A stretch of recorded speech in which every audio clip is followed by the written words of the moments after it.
Hello student, आज हम पढ़ेंगे पाठ 9 विराम चिन्ह।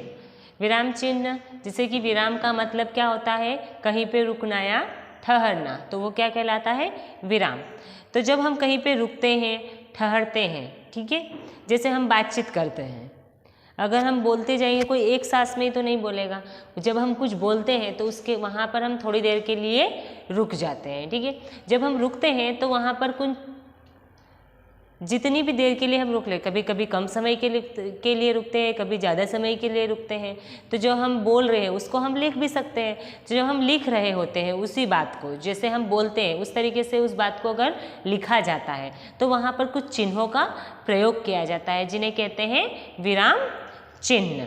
तो विराम चिन्ह की परिभाषा क्या हो जाएगी कि रुकना, विश्राम लेना या ठहरना। जब आपसी बातचीत में अपनी बात को ठीक ढंग से समझने या समझाने के लिए, किसी बात पर बल देने के लिए हमें वहाँ पर रुकना पड़ता है। और जब हम इसी चीज़ को लिखित भाषा में रुकते हुए बताएंगे तो वहाँ पर कुछ चिन्हों का प्रयोग करते हैं, जिन्हें हम विराम चिन्ह कहते हैं।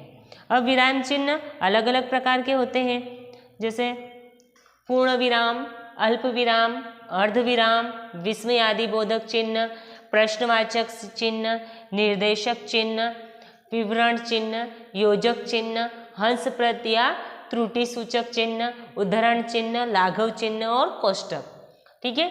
इनके पीछे इनके जो चिन्ह हैं वो दिए गए हैं।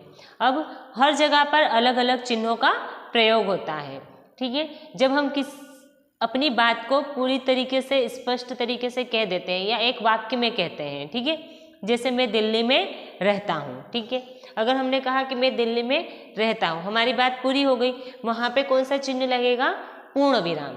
जब हम अपनी बात को पूर्ण तरीके से कह देते हैं तो कौन सा चिन्ह लगता है, पूर्ण विराम। तो पूर्ण विराम की परिभाषा हो जाएगी, वाक्य के पूर्ण होने के पश्चात जो पूर्ण स्वाभाविक ठहराव आता है उसे पूर्ण विराम कहते हैं। अगला है अल्प विराम।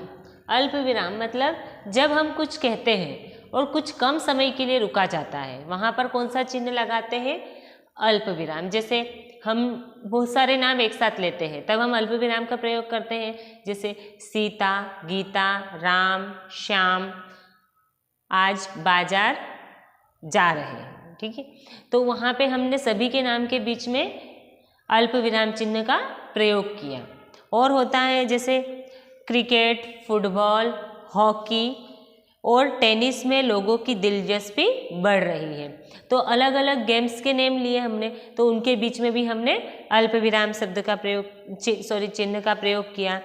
और जैसे उसे तेज बुखार है इसलिए वह स्कूल नहीं जाएगा, तो यहाँ पर भी बीच में कौन सा चिन्ह लगेगा, जैसे उसे तेज बुखार है, उसके बाद अल्प विराम लगा, इसलिए वह स्कूल नहीं जाएगा, ठीक है।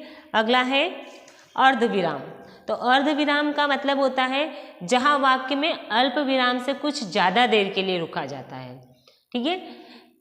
जो जहाँ पर हम अल्प विराम से थोड़ा ज़्यादा समय लेते हैं वहाँ पर अर्ध विराम चिन्ह का प्रयोग होता है। जैसे जब तुम आओगी सिनेमा चलेंगे, क्या कहते हैं कि जब तुम आओगी तब हम सिनेमा चलेंगे, तो जब तुम आओगी उसके बाद अर्ध विराम का चिन्ह का प्रयोग होगा, उसके बाद आएगा तब हम सिनेमा चलेंगे, ठीक है।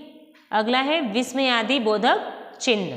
तो जब कोई व्यक्ति अचानक से कोई चीज़ देख लेता है, ठीक है, शौक में पड़ जाता है, या हर्ष होता है, खुशी होती है, या आश्चर्य होता है, दुख होता है, वहाँ पर विस्मयादि बोधक चिन्ह का प्रयोग होता है। जैसे अरे तुम यहाँ, अगर हम किसी को अचानक से कहीं पर देख लेंगे तो अरे के बाद विस्मयादि बोधक चिन्ह का प्रयोग होगा, उसके बाद कहेंगे कि तुम यहाँ।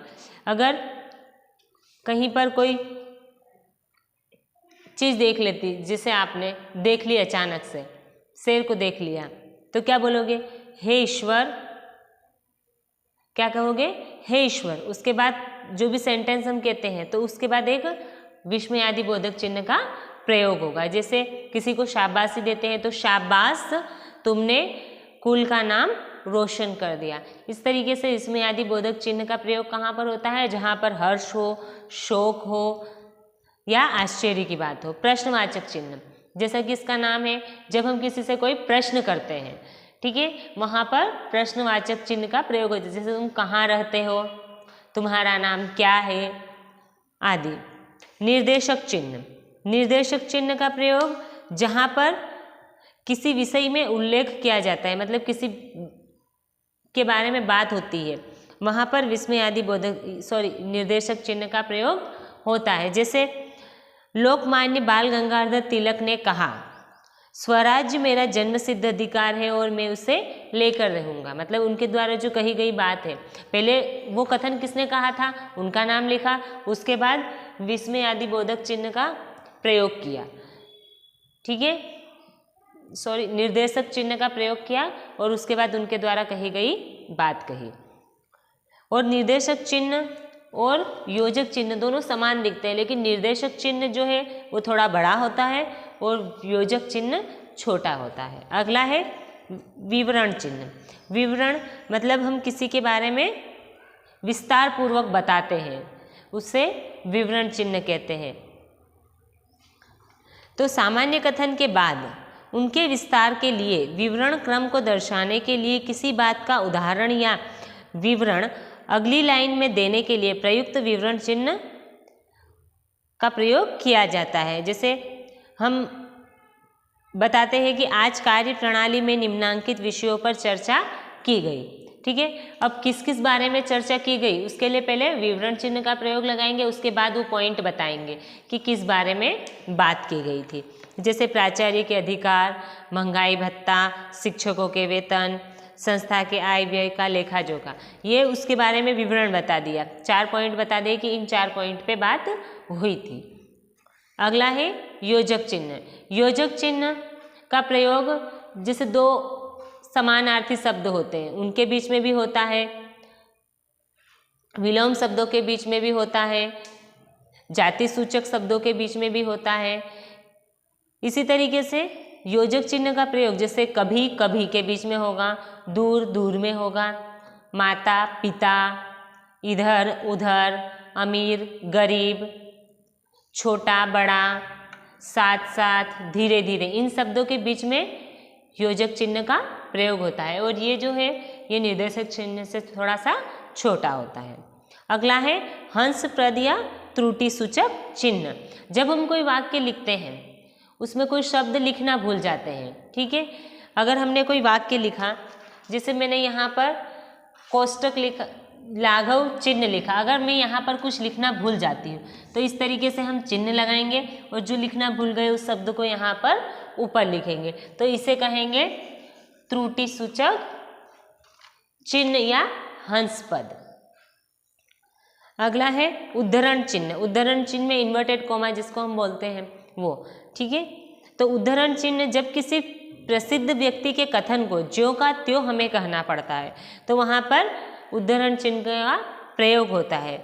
जैसे सुभाष चंद्र बोस ने कहा, तुम मुझे खून दो मैं तुम्हें आज़ादी दूंगा, तो उनके द्वारा जो कहा गया कथन है, यहाँ पर उन्होंने जो बात कही उसे किस में बताया, उद्धरण चिन्ह ऊपर लगाकर उसे लिखा हमने।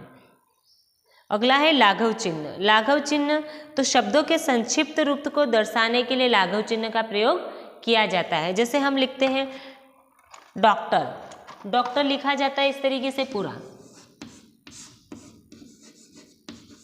तो हम पूरा डॉक्टर न लिखने की बजाय क्या लिखते हैं, इस तरीके से यहाँ पर बिंदी लगा देते हैं, ठीक है।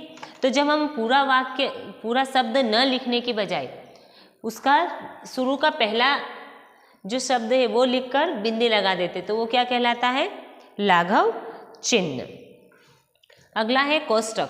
तो प्रश्नों के क्रमाक्षर, प्रकरण, वाक्य या कथन से संबंधित किसी विशेष तथ्य को व्यक्त करने के लिए कोष्टक का प्रयोग किया जाता है। जैसे कि हम कोई क्रम लिखते हैं, क ख ग लिखेंगे तो उसको किस में लिखेंगे, कोष्टक में। नंबर लिखते हैं, सही जोड़ी बनाते हो आप लोग तो 1 2 3 लिखोगे, तो उसे किस में लिखोगे, कोष्टक में लिखोगे। और हम किसी शब्द का अर्थ बताते हैं तो उसके अगर 2-3 अर्थ होते हैं तो हम पहला शब्द लिख के ब्रैकेट में उसका अर्थ लिख देते हैं। इसी तरीके से कोष्टक का प्रयोग होता है। ये पाठ हमारा यहीं पर समाप्त हुआ। Thank you.